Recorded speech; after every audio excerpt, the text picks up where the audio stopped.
What's up, everybody? You are listening to the Credentials Unscripted podcast. I'm your host, Matt Sterenberg, and we've got another phenomenal episode for you today. This is episode 24.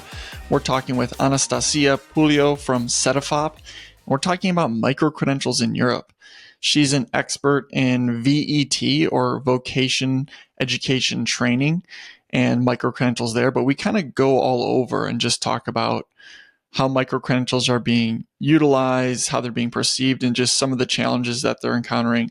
You know, some of it is very similar to what we're dealing with in the US, which is not surprising. I think they're dealing with a number of the challenges, which is the quality, the value of these.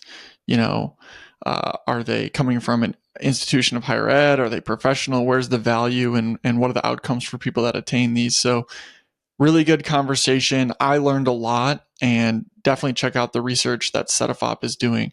But without further ado, let's get to our conversation. Let's go. All right. I am here with this is going to be a difficult thing because I would say Anastasia, but I was told it's Anastasia. Yes, Anastasia. in Greek. Yeah. In Greek, but Anastasia is perfectly fine, Matthew. Well, welcome to the podcast. I'm really excited about this conversation. Your work is with CEDEFOP. Tell us a little bit more about the work of CEDEFOP and the work that you're doing with microcredentials. Yeah, thank you, Matthew. Thank you for this kind invitation to be in your panel. I'm honored. CEDEFOP is actually the European Center for the Development of Vocational Training in Europe. I mean, we try to do a lot of work and we try to collect evidence and do a lot of research on issues related to qualifications, skills, labor market analysis. We really our mandate is really touching upon different parts of vocational education and training as a system, but not only. And we have a very good cooperation with member states. And of course, there is a tripartite, management board for CEDEFOP. But and there are people, representing member states, trade unions, social partners, European Commission. But in essence, what we try to do is we try to talk to the public, to the European citizens, and we try to give them advice, and to show them what, for example, would be a good practice in Europe and could perhaps be an inspiration also for countries outside of it. So what I'm doing, I'm an expert in qualifications and credentials and the important area on the future of VET, of vocational education and training. And I'm leading currently the research on microcredentials for VET and labor market learning. And this is a very concrete focus we had back in 2019 when we started, because we felt, lots of discussion and articles and research reports were written mainly with regards to higher education, academic education, but what is really happening in VET and concretely in the labor market side, that was missing. So this is why we have our minds on that. Well, that's a lot, and it's a lot of really good stuff. You wrote a working paper exploring the emergence of microcredentials in vocational education and training. So for those of you listening to this, make sure you check that out, because I think it provides a really good context for what's going on. And really the conversation today is not that you can speak for everything happening in Europe, but microcredentials is this emerging thing in the US, and really wanted the perspective of what's going on in Europe, what's happening there.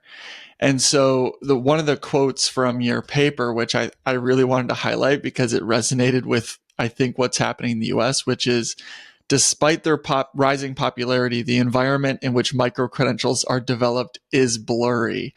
What did you mean by blurry in the European context? Yeah, very good question. Indeed, the landscape is quite varied. It's quite diverse, or blurry, as you rightly pointed out to that word, because what we also see is that, microcredentials is a kind of a growing phenomenon, right? It is very much employer-led. It actually comes from the need of the labor market, to have, employees that will have the right skill set to do the job needed. But at the same time, it appears as a kind of let's say, a way to show the limitation of the formal qualification systems to timely respond to what labor market is really requesting. So in that sense, they are here for a good purpose, for a good cause. But if you try and look exactly and examine the offering, the uptake of micro-credentials, specifically in the labor market, in the private sector, what is happening with companies, well, the landscape is quite complex. It's quite varied because quite often we don't know what exactly these credentials are. So that is why that was actually the reason why I wrote this working paper. The reason behind is somehow to enlighten the issue, to bring some light, and to show to the people who that might be interested in reading, let's say, this article, that there are ways to zoom in, to use a particular lens and understand the type, the nature, the profile of these types of micro credentials. For example, very briefly, in the working paper, I'm using, let's say, and I'm actually shedding light on learning outcomes of credential holders. What are learning outcomes? In essence, they are the knowledge, the skills and competencies that somebody has, but will be in a position to demonstrate at the end of a learning or a training process. So if you consider these specific angles, then things become a bit more clear. And in that, let's say, effort, I realized that we could even discuss let's say, four distinct scenarios for the future for micro-credentials. And of course, these scenarios are not, let's say, carved in stone. They are intended to show abstract representations of existing types of micro-credentials, which are very diverse. So they could be somehow used to allow, let's say, people out there to engage into a critical discussions and a dialogue about the purpose of a micro-credentials. Because, for instance, all micro-credentials are not the same. They do not have the same function, the same purpose. Maybe they are very much supply-driven. They might come from the need of the formal system to provide access to further learning, but they might also act as a kind of a bridge between the public sector and the private sector, a kind of an entry point, a way to enter the labor market, especially if we are talking about professional credentials, professional or even industry certifications, for instance. But we should also not forget the other side of the story, which is, for example, related to how would you integrate in this, let's say, game, into this area, the people who are really disadvantaged, the vulnerable groups, the groups at risk, the ones that really need the upskilling and reskilling. And in that sense, there's another potential scenario that can unfold on what exactly these micro-credentials are and how these people can be supported. So this is how it came about. Yeah, I really like your framing of the supply side versus the demand side in it, because when we say the word micro credentials, what are we really talking about? And you could be talking about a lot of different things, right? So it's on my way to a degree, as part of my natural educational journey, I'm getting credentialed as I go, and they're giving me these little bite-sized badges or micro credentials, whatever else. And then there's an employer saying, oh, I have this need, let me build a program so that people are getting the skills that are maybe missing. And so they're very different in terms of how they'll potentially be used. One is kind of maybe more for me, letting me know what I've learned along the way. And the other is more of a clear transactional value of the Mhm. credential. You mentioned sorry, go ahead. Yeah, just to react on what you said, which is very, very interesting, because you said indeed micro-credentials have this aim of, let's say, showing, let's say, what is missing. But I think most importantly is they want to make learning more visible. In any case, all types of learning, non-formal learning, the learning while you are working, for instance, on the job, training or learning. So in essence, this whole new concept of micro-credentials is there mainly to showcase, to make visible this hidden learning, the hidden potential, let's say, of an employee, sorry. So in that sense, that's very important. And quite often, when we started discussing this during during post-COVID period, this new topic, this even I would call policy hype at some point in the past, we had in mind what is happening, for example, in the IT, in the technology area. For instance, if you think about Cisco, Google, IBM, Microsoft companies, all these big names, big brands, technology companies, they are mainly actively providing alternative credentialing programs focusing on IT. But what is really happening in other areas of the economy, in other occupational sectors, in other labor market sectors? This is super, super interesting and very important for us. And we did a very extensive research on manufacturing and retail, where we identified concrete examples of microcredentials and the reasons why these exist currently in those sectors and how best, for example, they would develop in the future. I want to touch on the qualification frameworks and the standards because I want to understand, is it national qualification standards? Is there a European qualification standard? Because in the US, for instance, one of the big focuses with credentialing is how do we adopt standards? And it seems like we're having to get people to buy in. There's not like a national standard. It's sort of people opting in on whether or not they want to adopt the standard. Can you give us the landscape there? Yeah, very good question. Thank you for that, Matthew. And this is very much linked to the research I was doing from the last 3 years or so. Well, actually, in Europe, we discuss a lot. Of course, standard setting is a key element, what you just mentioned, but also we discuss the frameworks, meaning the national qualification frameworks. So these are, let's say, think about a translation grid of all the different levels of somebody's learning journey that spans from level 1 to level 8, that ideally should be linked to the European qualification framework that we call EQF. So at the European, this is a very important European process. And usually member states, when they are developing their national qualification frameworks, they try to link them and reference their qualifications to the European. So micro-credentials come into this, let's say, context with a very dynamic role. Why? Because what we hear from the people who have been participating in the surveys that CEDEFOP has been conducting was telling us that for a micro-credential to be trusted and quality assured, there should be a link or a reference to a level of an NQF, of a national qualification framework, which is also linked to the European process, to the European qualification framework. As CEDEFOP, we have been doing a very extensive monitoring exercise of what member states are doing in this respect. And we saw from all the countries in Europe, there are currently 13 countries that have reported to us that at least one type of micro-credentials can be considered part of an existing national qualification framework. This is very important because for us, the idea of opening up a traditional qualification framework and allow non-formal learning or other types of qualifications of a smaller duration, of a smaller size, to enter a formal system is already a progress. It's already a step ahead. So in terms of the process, or let's say, the procedure upon which something like that would happen, well, we need to consider there are different steps. It's not a clear-cut, let's say, situation. And usually micro-credentials that are trying to enter such a formal system need to abide by the existing rules and regulations in different countries in Europe. But of course, if we are discussing quality assurance, standard setting is a key element. And who is participating in the standards?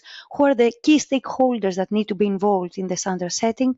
And as I said before, always we need to consider for what type of micro-credentials we are interested in. The ones that have a potential to enter a formal system, the ones that are really there out there in the labor market in any case, and now they have this new name, or is it something else? So.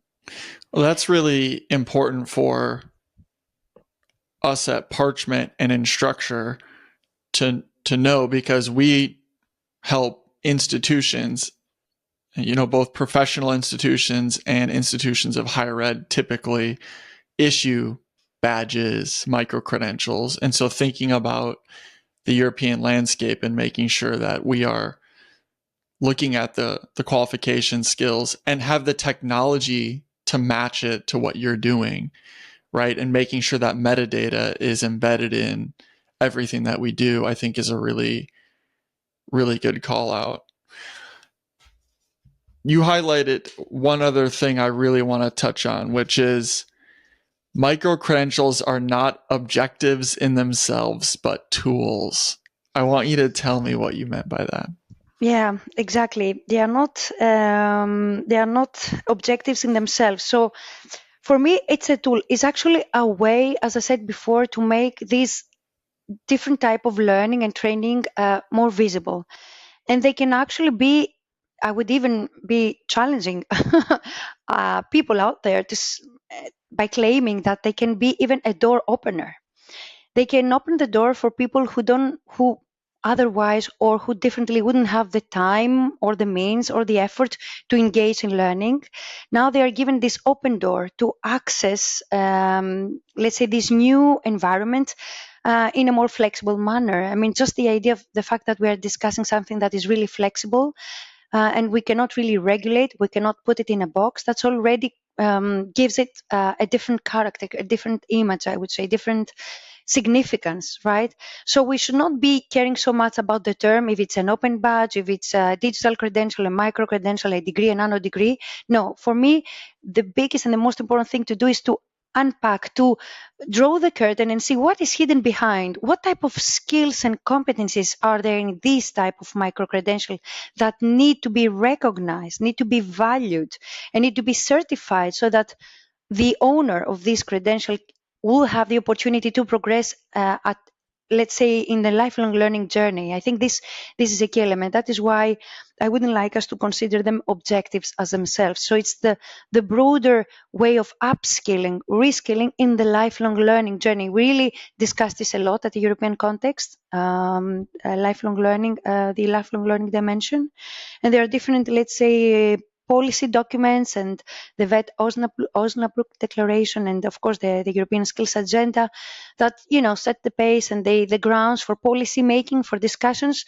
But if we also talk to the everyday people, to the practitioners out there, we see it's an easy way to showcase what what you are able or willing to learn for employment or even for further learning, let's say.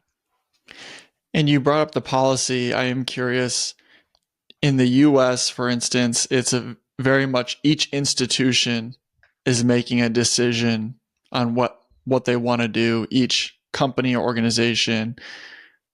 Are there national movements? Is there an EU movement? Like, how are people, is there anything that's driving so everybody's kind of moving along the same path, or is each individual employer, institution making decisions for themselves? Yeah, it's hard for an individual to make a decision for himself, herself, unfortunately. I would like these bottom-up approaches to exist more, and somehow we have these top-down approaches more evidently. But what I can tell you with regards to policy is the following, and of course this is not my input, it's what I've learned through the research I was doing, is that at least countries in Europe, member states, are not at the same pace, let's say, of development in that sense, because what we saw is that the way they are discussing it at the policy level could be potentially clustered or represented in three different groups. For example, we have countries in Europe where they engage in policy discussions, meaning people from the ministry, from qualification authorities, from the state. So they're engaging at a policy discussion at a very initial stage. And this is the case, for instance, in Cyprus, in Czechia, in Denmark, in France, in Greece also, where I come from. So there are different, let's say, debates and discussion, and different types of stakeholders get together. But there's this second group of countries, like Netherlands or Poland, for example, where we see more advanced policy discussion, the idea of even preparing legislatory documents towards a specific direction. They're even trying to integrate somehow different, let's say, examples of micro-credentials in their formal system. For example, in Netherlands, they have done a lot of work for edu badges, for instance, and they talk about badges, but it seemed to be a very good initiative. And lastly, we have this third group of countries like Slovakia, like Spain, like Ireland, which is a very inspiring case, where we see that they have already been introducing draft regulation, because I'm always referring to the policy level discussion here. And this is very useful. For instance, in Slovakia, what they have done in 2021, they were preparing this strategy for lifelong learning and guidance, which would in essence make sense for the future, for 2030. And in that strategy, they included a thematic area which was mainly aiming to increase the flexibility of their qualification system with micro-credentials in particular. So what they did, they created an action plan, a follow-up action plan, which would contain a roadmap of activities, including creating legislative conditions, as I said before, supporting the creation of new types of, not necessarily micro-credentials, they use the term micro-qualifications for the public system and micro-certificates for the more private part. And they would even promote this provision without at all restricting the acquisition of required qualifications. So what I want to say is that countries are at different levels, different development stages, but what is really happening is we see a movement, we see a trend here, right? So I think this is important to capture, and it is okay for different countries and member states to be in different levels and areas of discussion. This is perfectly fine. We cannot copy paste, what really works in Ireland, for example, in my country, in Greece. It has to fit the national context. So our role at CEDEFOP is mainly to monitor and to observe, the different developments in different states and report back to our stakeholders by producing research reports and different deliverables. Is there anything that we didn't highlight or any question I should have asked you that I didn't ask you? Anything that you want to share? Maybe you could ask me, but I don't know, because I think I am biased because I have, I guess, the answer to that question. Whether indeed this is something new, or are we discussing something that has been existing for years and just didn't have a name? I don't know. Yeah, I mean, that's an interesting way to think about it. But I think part of this is, like you highlighted earlier, we're just making learning more visible. So it's not, I think part of the question that I always have is, are we doing, how much does this impact the actual learning and how we deliver education, whether that's at, a higher education institution or whether it's at an employer? How much of this is impacting what we're doing to deliver education, and how much of this is just a different way to reflect all the things that we're already doing? So how much is micro-credentialing a new way to conceive of how we approach learning modules, and how much of it is just a way to capture the modules that we're already doing? I think it definitely has an impact, as you rightly mentioned, on learning, on the way we learn. Just the fact that, as I said at the very beginning of this podcast, that micro-credentials appear as a way to shake, to threaten a bit the formal qualification system and the traditional way of learning, that already shows its success, that the fact that what we used to consider as ways of learning has completely changed. Now everybody's learning via YouTube, via internet, via online types of learning, right? We wouldn't have that in mind some years ago. So this is the new way of learning. But for me, yeah, that's one thing, the way it impacts. But it also comes back to what I mentioned before as a kind of question that I had in mind. In essence, I think we need to consider whether it is an old wine with a new label, meaning that people in any case want to learn, right? So the idea is how they can learn and how that type of learning can be more recognized, more valued, let's say, for people we think that really need that learning to make sense. And I think they're quite promising in that sense, as I said, by impacting types of learning, but getting things right is really a balancing act. We need to be careful. It cannot really be the golden rule. I mean, it cannot really solve all the problems in terms of accessing learning, especially if we think about non-developing countries, disadvantaged people who might not be digitally, let's say, ready to take on board these new ways of learning. So that is why we need to embrace it, but carefully, in a careful manner, let's say, Matthew. Well, I really enjoyed this. Thank you so much for joining the podcast.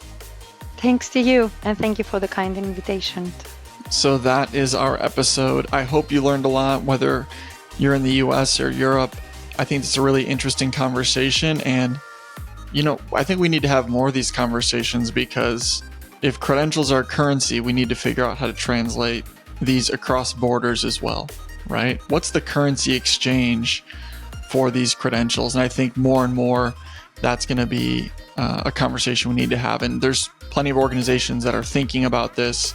With the Groningen Declaration Network, they care about how we think about credentials internationally. So a lot of good organizations. Check out the work of CEDEFOP. Our next episode is going to be on dual enrollment outcomes. So we've done a number of episodes on dual enrollment. We just did one with John Fink from the Community College Research Center on the new IPEDS data, which was really interesting. But now it's, okay, we've got the data of who's participating, but what are the outcomes of students in dual enrollment? That's one of the promises, that it will get you to a degree faster.